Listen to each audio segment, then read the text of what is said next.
مساء الخير يا زعما كنتو تشوفوا لا بلاك ديماتريكيلاسيون تاعي طارت لي طونوبيل وتفكرت حسيت حاجه طاحت لي طونوبيل حتى حبست باش فقت باللي غايليك هنايا ماهيش تبان هنايا مي طارت لي هنايا وكي جيت البلاصه هادية لقيتها هايليك مقسومه هنايا على زوج دوكا غدوه نعاودها وخلاص دونك والله غير عجزت عليها. هادي كانت فيها هاوليك هذا الفيس هادي اللي تشوفوا فيه هنايا قلت نزيرو من بعد وفينالمون ما درتوش. هاك تشوفوا التهاون كيفاش. دونك فوالا المهم تصبحوا بخير تهلاو في راكم وغدوه ان شاء الله.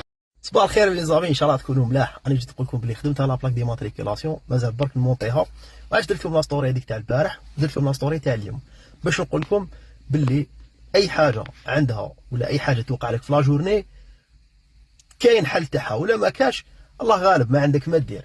دونك انا هاي لك طاحت لي لا بلاك ديماتريكيلاسيون دخلت للدار وخلاص دوكا خرجت رحت خدمتها. ونقول لكم حاجه دخلت دركا الماشينه لقيتها ما تمشيش بعد قعدت في باركينغ حتى جا داك لاجون عاود سقسيتو قال لي رانا خدمناها. دونك عاود خدمتها واش ندير ما عندي ما ندير. دونك انا حبيت نقول لكم برك واحد الحاجه كاين بعض الناس كي يوقع له حاجه في لا جورني ولا يوقع له حاجه ماهيش مليحه يقوم القيامه شايفين اوكو هذه هي صافي بارتي من الحياه. يوقعوا لك امور يوقعوا لك مصاعب وديجا الحياه لو كان ما يكونش فيها مصاعب تولي سامباكم شايفين كيفاش. على ذلك انه حنايا على بالي بلي الانسان ضعيف بصح هذه والو هذه سي غيان. كاين الناس اللي عندهم مشاكل بزاف ان شاء الله ربي يقدر كل واحد يحل مشاكله بصح برك باش نقول لكم بلي واحد ما يفقدش الامل.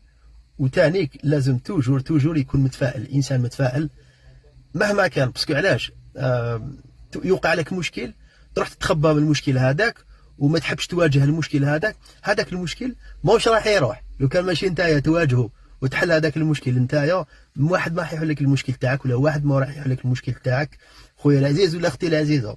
دونك انسان مهما كان يحل مشاكله ما يهربش منهم ويقعد متفائل بلي هذوك المشاكل اللي عندهم حلول ولا ما عندهمش حلول. خمم علاش ما عندهمش حلول بالك عندهم حلول وانتايا ولا انتيا ما عندكش هذاك الحل. برك شوف عند الناس واحد اخرين ولا كاين ناس في الدومين هذاك يعاونوكم ولا يوروكم ولا كاين امور واحد اخرين.